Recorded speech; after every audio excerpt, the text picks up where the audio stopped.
Good morning, Madam Inspector. My name is Pete Linnell, and I'm here as a private individual.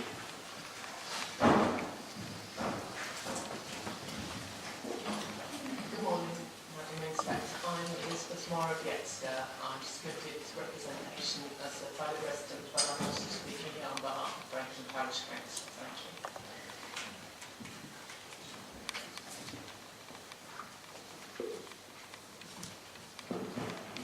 That's working now. Good morning, Madam. I'm John Bothamley. I'm the Chairman of the Hereford Civic Society. Good morning. I'm Frank Ware, a resident from Memster, speaking on a constitutional matter. Good morning, Madam. I'm Councillor Anthony Powers, Group Leader of the It's Our County Group, on whose behalf I made a submission. Yes, I'm Tara Livingston of LUC. I've been leading the sustainability appraisal and habitats regulations assessment on behalf of the council. Microphones are always tricky. I'm going to start with the duty to cooperate. You've set that out for me, both in a document and in your response to the matters.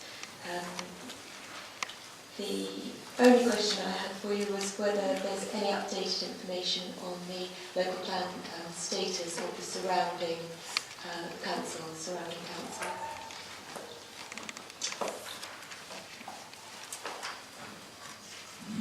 Thank you, Madam Inspector. I listed the status of the plan part 9 of the answer to item 1.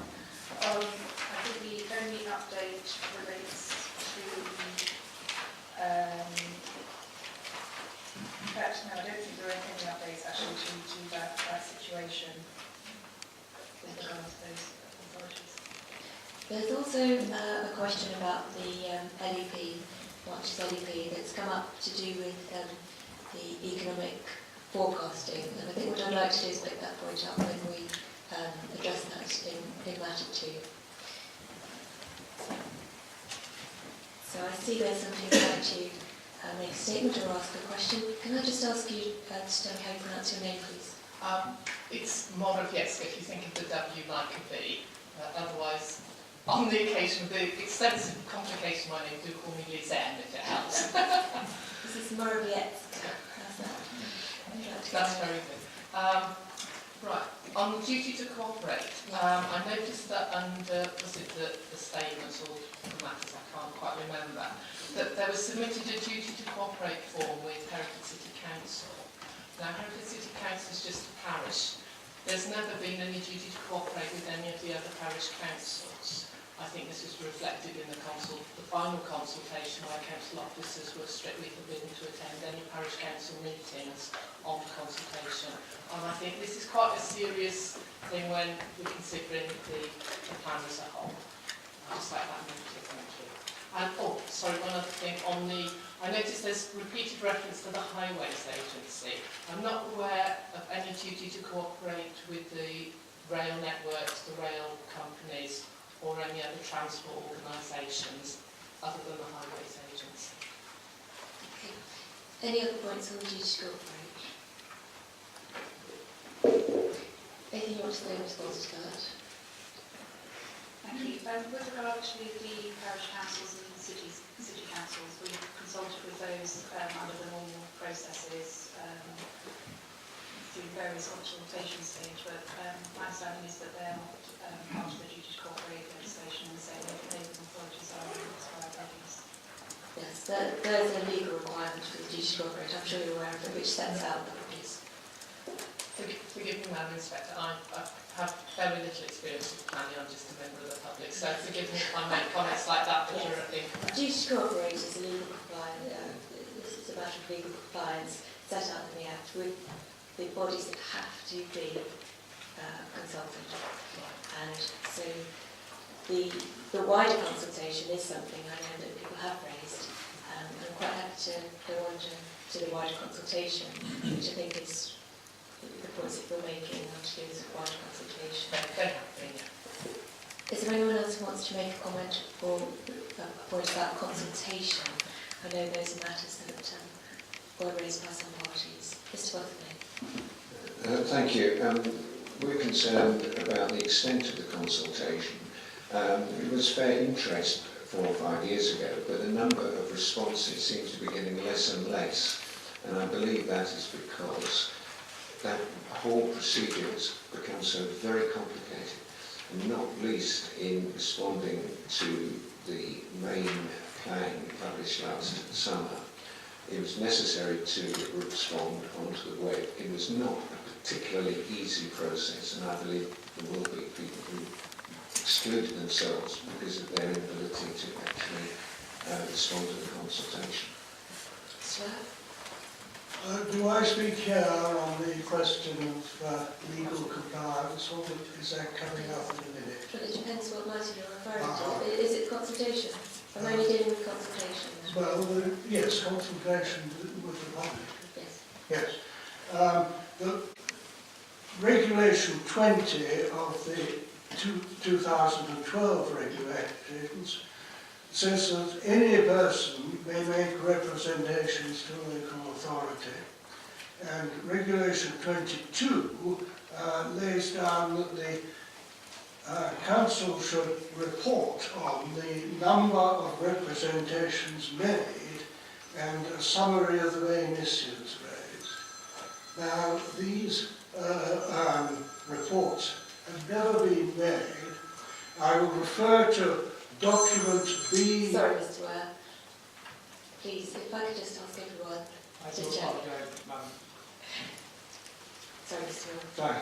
Fine. The document which has been submitted to you, Madam, B20J, which is headed Draft Core Strategy Survey by the Herefordshire Council Research Team, May 2013, which dealt with the consultation in 2013. Now, there's a complete confusion about numbers of representations that were made. The document contains one figure, 1,428, which I maintain is just the number of people who submitted questionnaire forms and ticked the boxes there. And I submit also from further evidence in that document, which amounts to over 600 pages, that the total number of correspondents must have been in the order of 5,000, not 1,428. And this is a clear breach of the requirements of the law, and nowhere has a list been made of the main issues that were raised during that consultation. Thank you. Mrs. Margaret. Yes, Inspector, I'd really seek clarification because Brayton Parish Council and its residents and other people I understand made representation on a call strategy in the summer of 2014. But I understand that has been modified in different ways. So I would seek clarification on which call strategy is actually being examined. I thought it was the one that went to consultation. I'm slightly confused. I don't quite know what the changes are and why. Yes, just on that point, that is always the difficulty with local plans because it is an iterative process and there are minor modifications that are made during the process. With regard to the consultation, I'm going to ask you to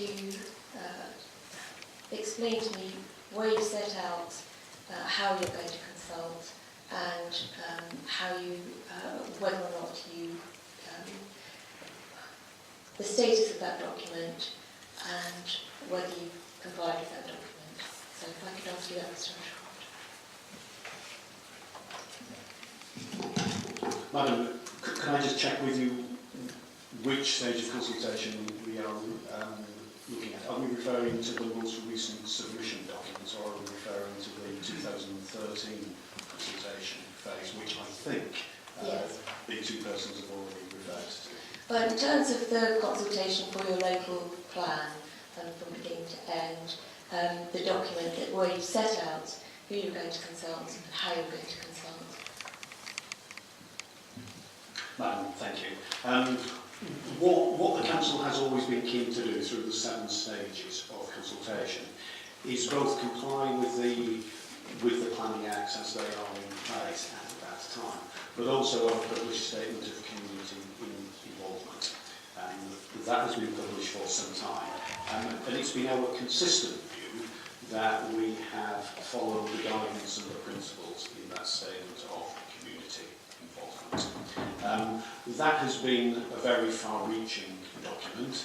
It talks about the obvious means by which we consult with interested parties, with statutory bodies, with town and parish councils. But it sets out at times quite an innovative range of consultation methods, which we have used at different times and at different ways through the consultation process. We've been very forthcoming at roadshows, exhibitions, specific events, and engaging with the local press and local radio. And indeed, until such time as she left to take up employment elsewhere, for the lifetime of the plan, we employed a full-time community engagement officer to spearhead our programme in terms of engagement and consultation process. Part of the reason why the plan, as I said in my opening statement, has taken some time to get to this stage is the very high levels of feedback that we've had from that consultation process. And that, in my view, suggests 2 things. Clearly, it's a complicated plan and it's a very significant plan. But also, and quite properly, we've stopped and we've paused and we've assessed the plan based on that consultation process. Thank you. What I would say is that I have all the representations, I have them in paper copies, and I have had a chance to look at them with regard to all the matters that were raised, and there's the opportunity, obviously, for people to appear throughout the hearing sessions. I would hope that any of the points that you're concerned about we will cover at the hearing sessions. And also, in terms of numbers, a representation of a particular point only has to be made once. You have to consider it, you have to look at the issue of soundness. So I want to move on now to the matter of the sustainability assessment. And some of the points that have been raised with regard to the sustainability assessment are better dealt with when we look at individual areas, one related to Bromyard, one related to Ledbury, and I know there's a question about the Hereford Relief Road. So in terms of sustainability assessment, I'd like to address that either with the policy tomorrow on movement or in the Hereford session. So are there any other points on sustainability assessment? Still in now. Thank you, Madam Chair, Inspector.